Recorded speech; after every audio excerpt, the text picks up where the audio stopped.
My whole goal as to why I do myself up, try to make myself look good, is because when they find my dead body, I want them to be like, there's no way this bitch had cancer.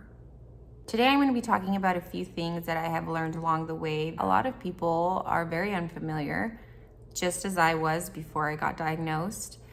It is a very complicated thing to understand. It's been taking me 2.5 years and I'm still lost. The blind leading the blind. That's what this video is. I'm going to try to close that gap a little bit. I have stage 4 metastatic breast cancer. It has spread from my breast to my lymph nodes, my liver, my brain, my lungs. Did I skip one? I don't know. It's everywhere. I think the more that you understand, the better you can support someone going through this, because you are getting hit in every aspect of your life. You're not getting hit, you're getting knocked the fuck out. These are all things that I have learned because of my experience, and I would be just as guilty being someone that doesn't understand it, saying the ridiculous things that I used to say when someone was diagnosed.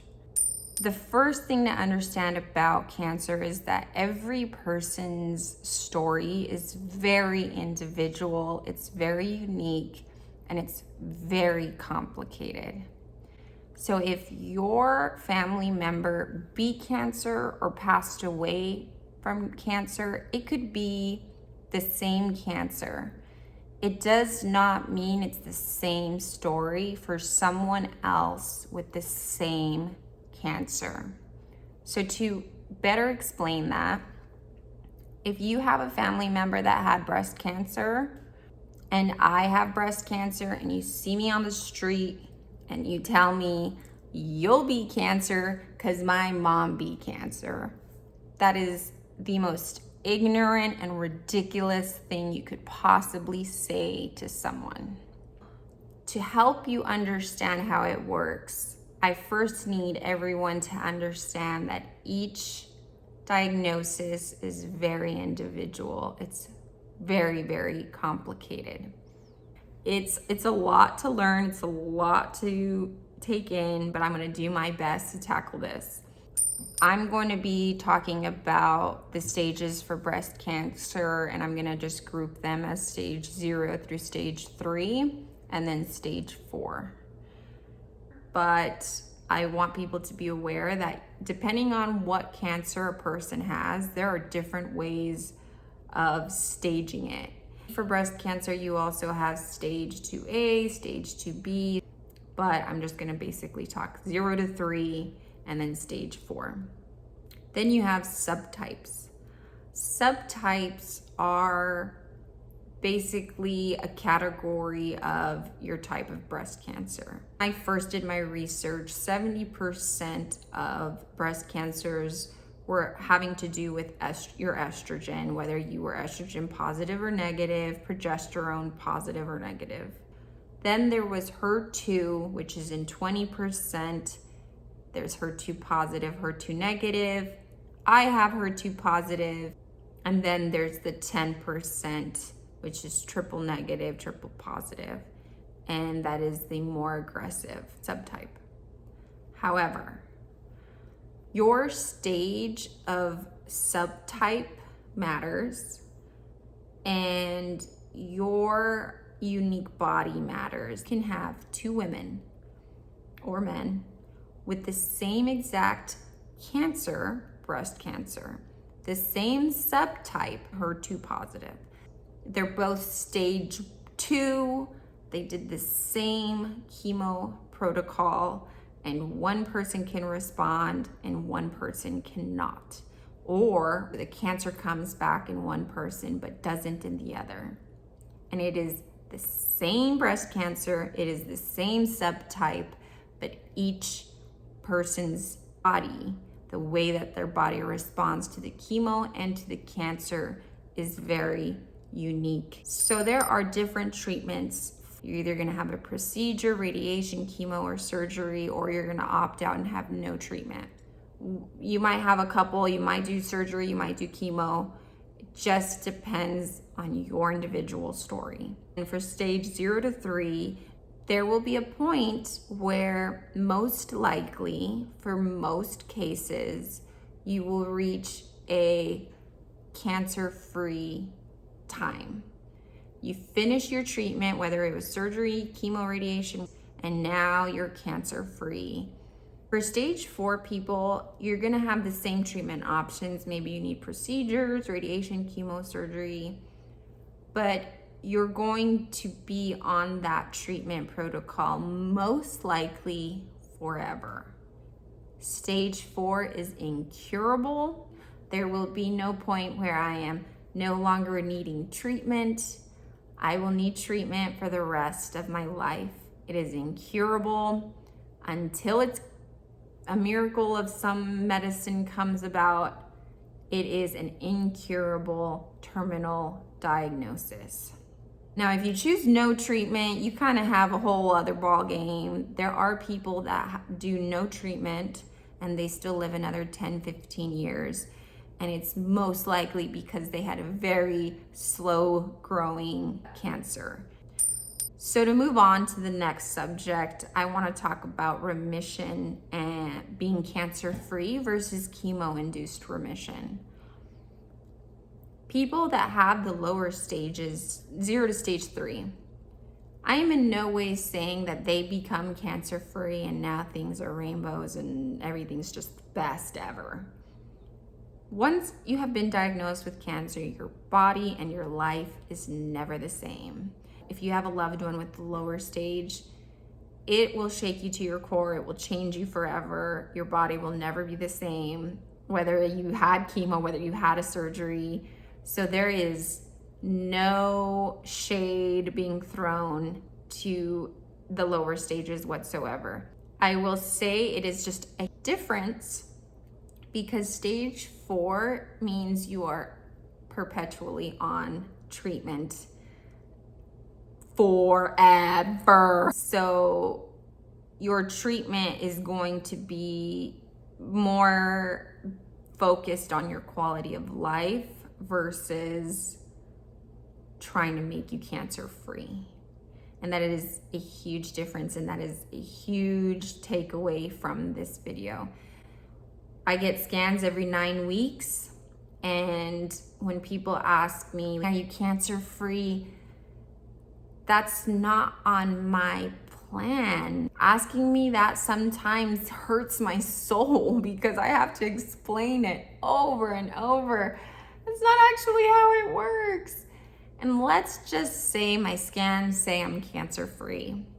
Hallelujah, praise God, that is amazing. And for some people, that is the case. They are cancer free. But if they're stage 4, they're staying on treatment.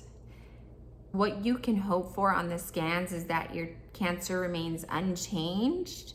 And yeah, that it is, smaller or it's gone. That's obviously a hope, but that's not something that's like, okay, now we can stop chemo and everything's great again and you get to have your life back.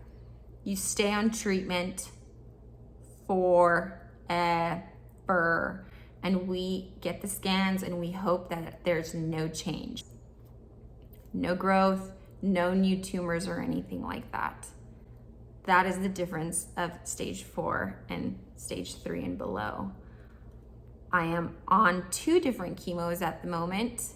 I think a lot of people take a look at me and they think she looks great. Stop. She looks great, so she must feel great. So the chemo worked. She's cancer free.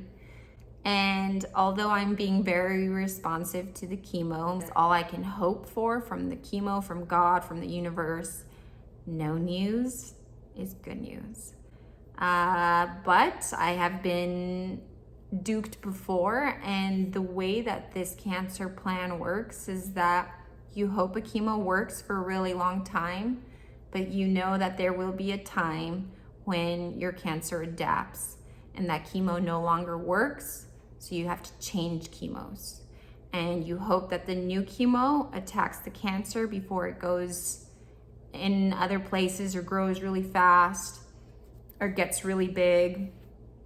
And so you hope that the next treatment is going to be responsive, and that's the whole game. That's the whole plan for somebody that has a metastatic disease. When you change those chemos, it comes with a whole new list of side effects. Your body has to now be on a whole new regimen that is just constantly attacking your organs. So much heart toxicity, your kidneys or liver, whatever is going on, takes a beating with all of these chemos. A lot of people will say, you're gonna beat it, you're gonna beat it. Well, for someone that's a stage 4 patient, there is no beating it. And for somebody that's a stage 3 and below, they also don't get to beat it, because they don't go in a room with cancer and just fuck it up. They go through the same thing, but their situation was either that they caught it early enough, their body adapted well, their chemo attacked it well, their cancer is a less aggressive cancer, a lot of factors. And so it's really not up to one individual person. If somebody in your family beat cancer, that is amazing, and I send them all the happiness and cheer and love in the world. I would like for all of those people that use that verbiage to really be empathetic for 2 seconds and think, how do you think that makes me feel? When someone beat cancer, they're a survivor, and I'm not. Do you think for 1 second, if I was in a room with cancer, that cancer would be walking out of that room? If cancer was a person, I would fuck that bitch up. But that's not the case. And for all of those people that have lost their lives to cancer, it wasn't up to them. And it's not up to you. And if I die from cancer, it wasn't up to me. It never has been. It never will be. It is up to God, to my cells, to biology, to science advancement, and to the universe. So beating it, I mean, can we not? When you have a loved one that is going through this, that's definitely something that you need to consider, and maybe you might want to change your language around them, because this whole, you're gonna beat this, there's no battle, there's no, you're so strong. I'm telling you right now, I was a strong little bitch before cancer, but now I am the weakest I have ever been in my life. It is embarrassing, it is sad, it sucks, but it is what it is. I gotta take it and I gotta keep going with it. I'm in survival mode. I have been in survival mode, and I will continue to be. And I'll keep pressing on. It's all I can do. Show up. The last thing that I wanted to cover was being bald versus having hair. So there is a huge misconception on bald versus hair. I lost my hair at the very beginning. I had a very aggressive chemo. But now I'm on 2 different chemos, but I'm able to keep my hair. So I think it's really important to know that the bald head and that look is from the chemo. It is not from the type of cancer you have. It doesn't indicate whether you're gonna die or not. It does indicate that you are on an aggressive chemo. And if you are on an aggressive chemo, it is likely because they are trying to do something very serious to your cancer. And that's always very scary. That doesn't mean that just because I look good, I have a good prognosis. There are chemotherapies that make you look a certain way. So you will lose your hair, or you'll have the dark sunken in eyes with dark circles under your eyes. I have that and have had that worse.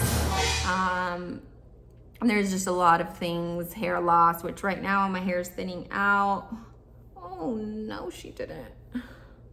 But for the most part, I'm very fortunate. I'm on 2 different chemotherapies and this is what I look like. Just because I don't feel good don't mean I can't look good. So with that being said, I really hope that this video was educational and you learned something from it, and you share it and like it and subscribe and do all that YouTube good stuff. If you have questions, it would mean so much to me if you commented them below so that I could help clarify, because if you have a question, I'm sure someone else does. And I would love to help bring a better understanding of how this stuff works so that you could better support people that are going through such a serious and heartbreaking diagnosis. Yeah, I wish you guys well. I'll see you next one.